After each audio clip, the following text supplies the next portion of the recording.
HANS in Luck, a brother's Grimm fairy tale. Some men are born to good luck. All they do or try to do comes right. All that falls to them is so much gain. All their geese are swans. All their cards are trumps. Toss them which way you will, they will always, like poor puss, alight upon their legs, and only move on so much the faster. The world may very likely not always think of them as they think of themselves, but what care they for the world? What can it know about the matter? One of these lucky beings was neighbour HANS. 7 long years he had worked hard for his master. At last he said, "Master, my time is up. I must go home and see my poor mother once more, so pray pay me my wages and let me go." And the master said, "You have been a faithful and good servant, HANS, so your pay shall be handsome." Then he gave him a lump of silver as big as his head. HANS took out his pocket handkerchief, put the piece of silver into it, threw it over his shoulder and jogged off on his road homewards.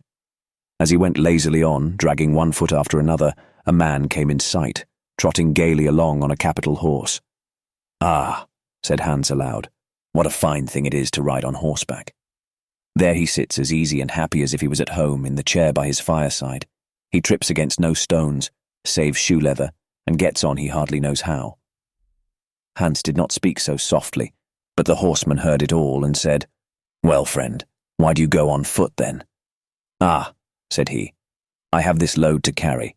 To be sure it is silver, but it is so heavy that I can't hold up my head, and you must know it hurts my shoulder sadly." "What do you say of making an exchange?" said the horseman. "I will give you my horse, and you shall give me the silver, which will save you a great deal of trouble in carrying such a heavy load about with you." "With all my heart," said HANS, "but as you are so kind to me, I must tell you one thing. You will have a weary task to draw that silver about with you."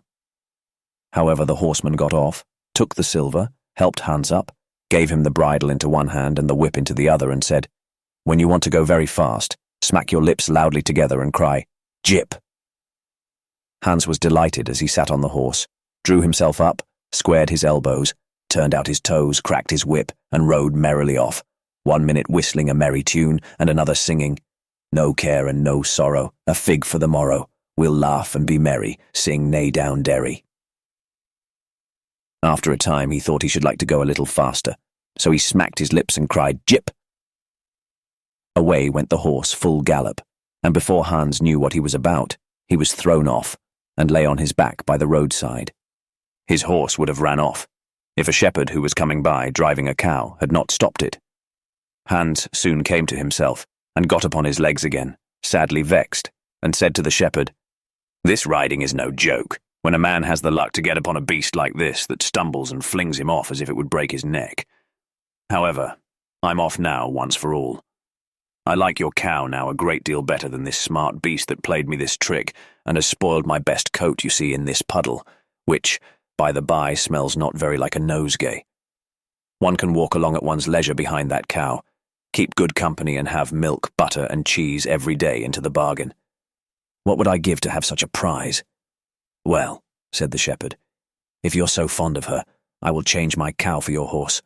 I like to do good to my neighbours, even though I lose by it myself."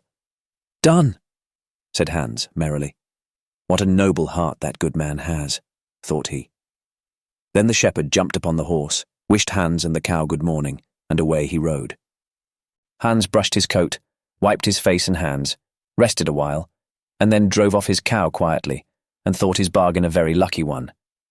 "If I have only a piece of bread, and I certainly shall always be able to get that, I can, whenever I like, eat my butter and cheese with it, and when I am thirsty I can milk my cow and drink the milk, and what can I wish for more?" When he came to an inn, he halted, ate up all his bread, and gave away his last penny for a glass of beer. When he had rested himself, he set off again, driving his cow towards his mother's village.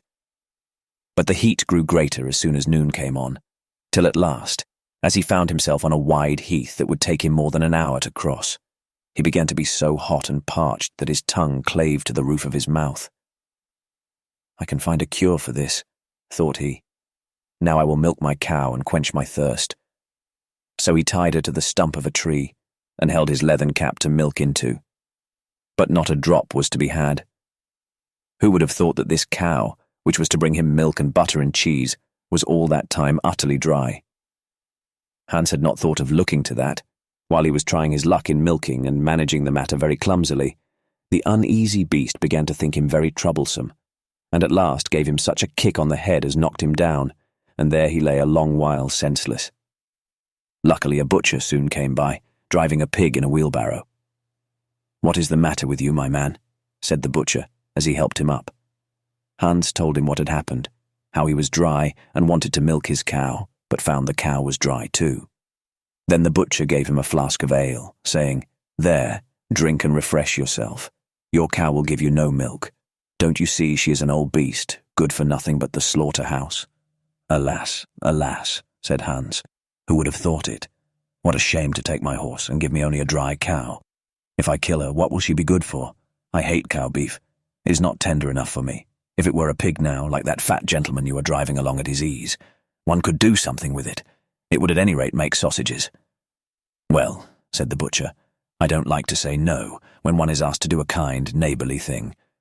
To please you I will change and give you my fine fat pig for the cow.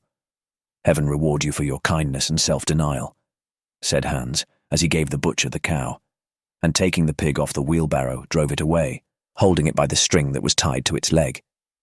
So on he jogged, and all seemed now to go right with him. He had met with some misfortunes, to be sure, but he was now well repaid for all. How could it be otherwise with such a travelling companion as he had at last got? The next man he met was a countryman carrying a fine white goose. The countryman stopped to ask what was o'clock. This led to further chat, and Hans told him all his luck, how he had so many good bargains, and how all the world went gay and smiling with him. The countryman then began to tell his tale, and said he was going to take the goose to a christening. "Feel," said he, "how heavy it is, and yet it is only 8 weeks old. Whoever roasts and eats it will find plenty of fat upon it. It has lived so well." "You're right," said Hans as he weighed it in his hand. "But if you talk of fat, my pig is no trifle." Meantime the countryman began to look grave and shook his head. "Hark ye," said he, "my worthy friend, you seem a good sort of fellow, so I can't help doing you a kind turn. Your pig may get you into a scrape. In the village I just came from, the squire has had a pig stolen out of his sty. I was dreadfully afraid when I saw you that you had got the squire's pig. If you have, and they catch you, it will be a bad job for you. The least they will do will be to throw you into the horse pond. Can you swim?" Poor Hans was sadly frightened. "Good man," cried he, "pray get me out of this scrape. I know nothing of where the pig was either bred or born, but he may have been the squire's for aught I can tell. You know this country better than I do. Take my pig and give me the goose." "I ought to have something into the bargain," said the countryman. "Give a fat goose for a pig indeed. 'Tis not everyone would do so much for you as that. However, I will not be hard upon you, as you are in trouble." Then he took the string in his hand, and drove off the pig by a side path, while Hans went on the way homewards free from care. After all, thought he, that chap is pretty well taken in. I don't care whose pig it is, but wherever it came from it has been a very good friend to me. I have much the best of the bargain. First there will be a capital roast, then the fat will find me in goose grease for 6 months, and then there are all the beautiful white feathers. I will put them into my pillow, and then I am sure I shall sleep soundly without rocking. How happy my mother will be. Talk of a pig indeed. Give me a fine fat goose. As he came to the next village, he saw a scissor grinder with his wheel, working and singing. "O'er hill and o'er dale, so happy I roam. Work light and live well, all the world is my home. Then who so blithe, so merry as I?" Hans stood looking on for a while, and at last said, "You must be well off, Master Grinder. You seem so happy at your work." "Yes," said the other, "mine is a golden trade. A good grinder never puts his hand into his pocket without finding money in it. But where did you get that beautiful goose?" "I did not buy it, I gave a pig for it." "And where did you get the pig?" "I gave a cow for it." "And the cow?" "I gave a horse for it." "And the horse?" "I gave a lump of silver as big as my head for it." "And the silver?" "Oh, I worked hard for that 7 long years." "You have thriven well in the world hitherto," said the grinder.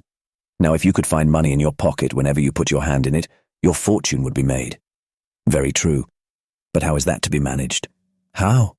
"Why, you must turn grinder like myself," said the other. "You only want a grindstone, the rest will come of itself. Here is one that is but little the worse for wear. I would not ask more than the value of your goose for it.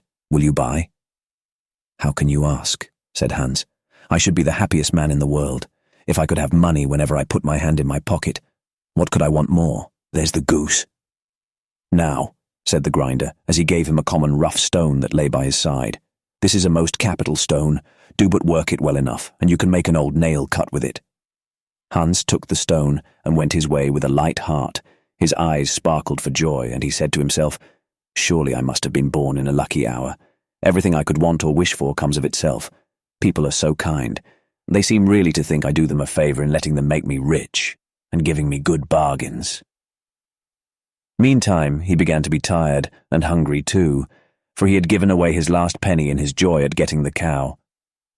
At last he could go no farther, for the stone tired him sadly, and he dragged himself to the side of a river that he might take a drink of water and rest a while.